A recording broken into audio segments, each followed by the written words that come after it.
Kreutz, dressed in a priest's habit, kneels in front of a gigantic mural of Christ. Monsignor Mosca approaches him and orders him to stand up. Mosca mentions that people have been talking about Kreutz's work. Kreutz defends himself and says that physics and faith are closely related. He then says that religion is dead and his work can be used to bring the faithful back to the church. However, Mosca makes a cryptic statement about seeing the records at the orphanage.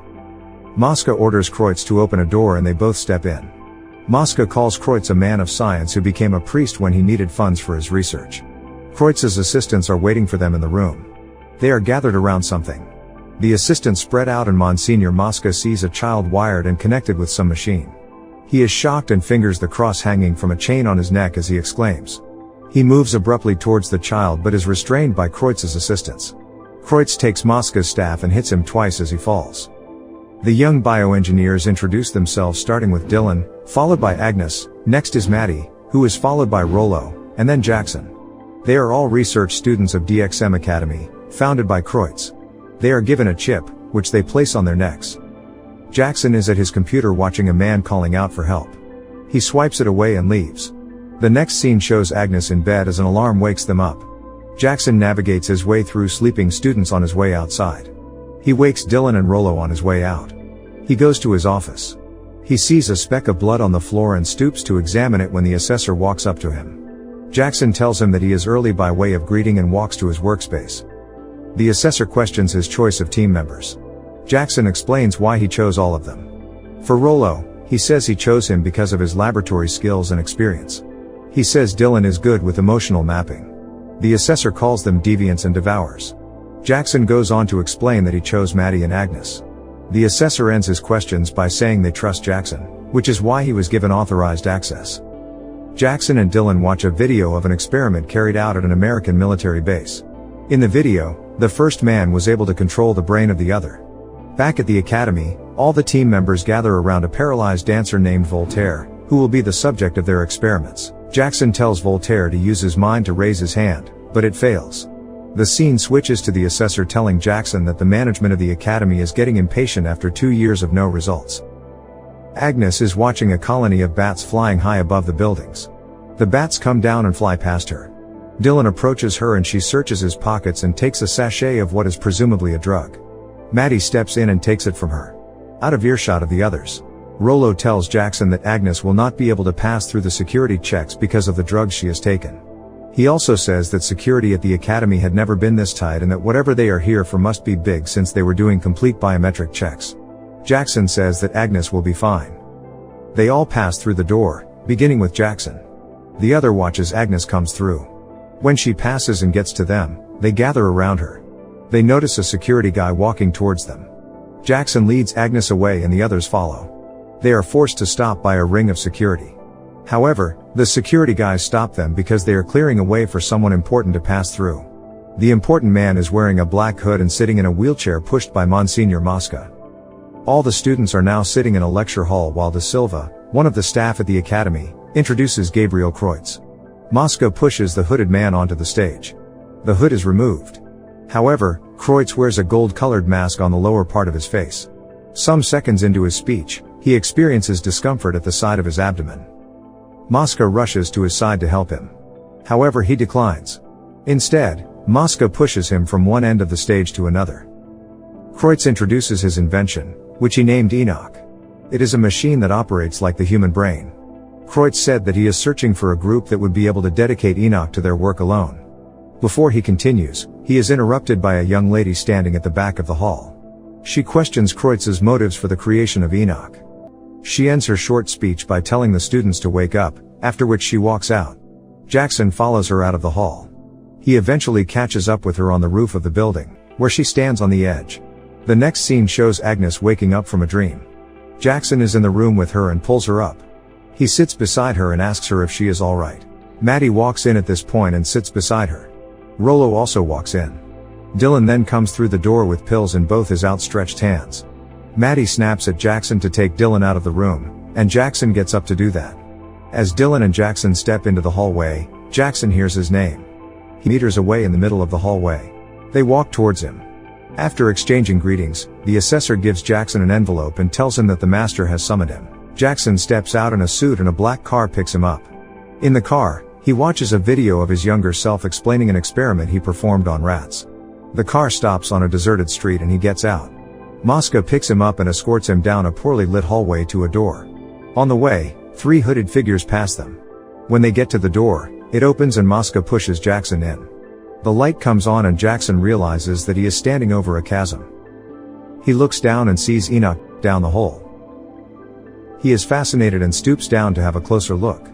As he stands up to admire a cross he sees on the wall in front of him, he hears Kreutz's voice behind him. He turns back to see Kreutz in his wheelchair, wearing a white jacket over black trousers. Kreutz tells him that he once served God when it suited his purposes. He then says that his current state might have been a punishment for his pretense. He accuses Jackson of using his team members to pursue his own ends. Jackson denied this. Kreutz promises to support Jackson to achieve his aim of personal glory in exchange for the restoration of his body. In the next scene, Jackson, still in his suit, runs to a gate, opens it and bangs it shut. He turns back to find the lady who questioned Kreutz in the lecture hall behind him. He imagines both of them in bed. He also sees her falling from a roof. This last vision jerks him back to reality. Apparently, the lady isn't behind him, and it is all a vision or hallucination. Agnes is sitting on the floor and writing on sheets of paper with blood-red ink. Meanwhile, Maddie is listening to a Professor Marcus Deeks demonize the biotags that the students were given when they first got to the academy. Back in his office, Jackson explains his latest experiment to Voltaire. In the experiment, Jackson is able to get a maimed and dead rat back to life using Enoch. Voltaire is shocked when he sees it. Stella, the lady in Jackson's hallucinations, suddenly appears and asks a question. Jackson is slightly annoyed. He tries to find out who she is and what she is doing in the lab, but she deflects his questions with her own questions. She then tells him that Agnes is finished. On hearing this, Jackson runs out of the lab. Agnes drops her quill and strides out to the roof. She is putting on a little wing. While still running, Jackson is tripped by Stella. He stumbles and falls to the floor. Maddie comes out to the roof just as Agnes starts to fall while Jackson watches from below. Agnes lands face first on the concrete while Maddie screams and Jackson watches in shock. All the students hold a candlelight vigil for Agnes.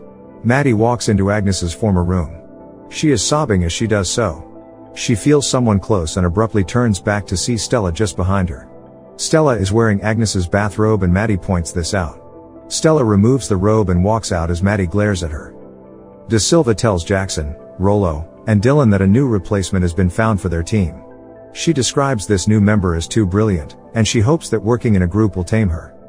Jackson, Rollo, and Dylan sit quietly while Stella, with her legs on the table, is sipping coffee. Rollo tells her that hot liquids are not allowed in the lab. When he asks what she is, she says she is a nanotech quantum biologist. He welcomes her to the team. She goes to stand in front of one of the monitors in the lab and the display changes. Alarmed, Jackson hurries over to the monitor. He asks her what she did to the monitors, but she ignores him and walks away. Later in their room, Rollo explains that Agnes's suicide was her final proof that we don't die, we keep on existing elsewhere. Jackson says that someone tampered with his experiment. Rollo is livid. He gets annoyed at Jackson for talking about a rat when they are talking about Agnes's death. Dylan calms him and says that people grieve in different ways. Meanwhile, Maddie is in her room reading a line from a religious book repeatedly. Stella leaves the campus and walks to a nearby complex filled with abandoned buildings in various stages of disrepair. Some weird characters use the facility for their dance practice. The rest of the team, except Maddie, tail her. They stay out of sight of both her and the dancers. She stops, and the dancers gather around her. Voltaire is brought to her. Apparently, he is one of the dancers. At that moment, Rollo and the others come barging in with Rollo threatening the dancers if they don't let Stella go. However, he calms down as he takes in the situation before him. They bring Voltaire into the lab. Rollo wonders aloud how Voltaire can move his hand. It occurs to him that Stella had access to Enoch. But he then wonders how she got the codes. Stella walks in and says that they all contributed to making it possible. Maddie also walks in at that moment and asks if Agnes's death also played a part because it opened a space for Stella on the team. She removes her biotag, says the project must stop and walks away. Voltaire tells them they can't stop because this is how he gets his body and life back. As Rollo and Dylan attempt to follow her, Stella turns back and performs some of Voltaire's moves. Everyone is shocked. Rollo says that it means Stella and Voltaire are both connected on the network. Jackson accuses Stella of stealing the codes for Enoch, but she says that Kreutz invited her. Jackson is annoyed that Kreutz gave Stella all his work and research. However, Rollo counters that it is actually his research which Jackson stole for himself. He adds that he doesn't care because friends are supposed to share. He asks Stella to connect him to the network. He also throws a few stunts. Dylan also permits Stella to connect him. Both of them run off to test their new skills. They talk about how they need more people to enable Voltaire to move his whole body. Voltaire says they could connect his crew. But Jackson says they are too few. Rollo suggests that they could connect all the students. Stella disagrees and says that someone has to be off the network to act as the control. She suggests that Jackson takes up the role since that is what he has always wanted. Meanwhile, Mosca wakes Kreutz up and puts a biotag on him. Kreutz has a vision of him in bed with De Silva. Jackson goes to knock on Maddie's door. She is watching another video of Deeks. Jackson keeps banging on her door to get her attention. He also listens through the door at the video. Maddie eventually comes to the door. She has a big stick in her hand. Maddie is about to hit the door with the stick when Rollo calls his name and takes him away. He comments that Jackson looks as white as a ghost. The students are at a ball held to commemorate their graduation from the academy. Meanwhile, Mosca is preparing Kreutz. Rollo and Dylan start dancing together. Rollo contacts Jackson and tells him to begin. The assessor walks in at this moment. The first subject is a girl named Minnie who says she doesn't know how to dance. Rollo convinces her to try. And through her connection to the network, she begins dancing like a natural. Voltaire comes in with his crew and they all pick biotags and place them on their necks. Dylan is at the turntable. Jackson urges him to give the word. Dylan makes a short speech about joining everyone in the hall together. He then counts down and jumps into the crowd at the count of 1. Everyone starts dancing the same way while Voltaire and Kreutz begin regaining some of their mobility. Jackson notices that comms and scans are down. He tries to reach his friends with this info, but they can't hear him. Voltaire regains total mobility and joins the dancing. Meanwhile, Jackson sees the video of a little girl that looks like Stella running up a staircase. The dancers have now moved out of the building and are standing on the steps to it. Meanwhile, Stella watches from a rooftop. Jackson also sees Stella on his screen. Kreutz is finally on his feet. Jackson notices a red figure in the middle of the dancers. He recognizes the person as Maddie. Maddie comes to the front of the group and removes her hood. Rollo is in front. He recognizes her but is surprised to see her dressed like that. She attacks him with the baseball bat in her hand. Seeing this, Jackson runs out of the lab. When he falls, she takes his biotag and puts it on her neck. Her action causes some disruption on the network. She goes on to attack the other dancers/students. Voltaire and some others fight back. She overpowers them, except for one who knocks her out.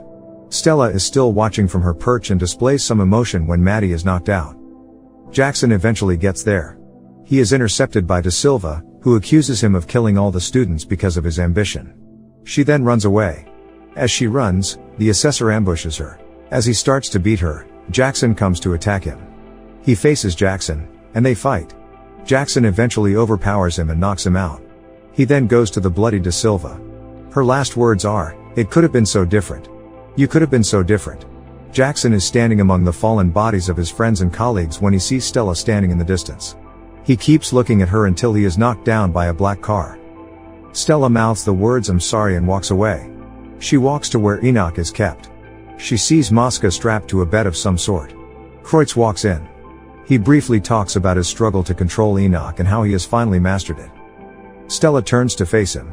As she looks at him, the lights go off, and the door closes. Slightly alarmed, he asks what this means and who she is. We see a flashback to when she was a little girl, and he was a priest. Back in the present, Kreutz realizes that she is Enoch. She starts to fall back into the chasm. He holds her back, but she disintegrates, and he is left holding thin air as he freezes in place. The next scene shows a standing Kreutz delivering a lecture to the students of his academy. Jackson and his team are all among the audience. Stella is also standing at the back of the hall. De Silva comes out as he ends his speech, and they hold hands as the students give him a standing ovation. Stella smiles and leaves the hall. The next scene shows her at the abandoned building complex as the buildings disintegrate and start swirling around.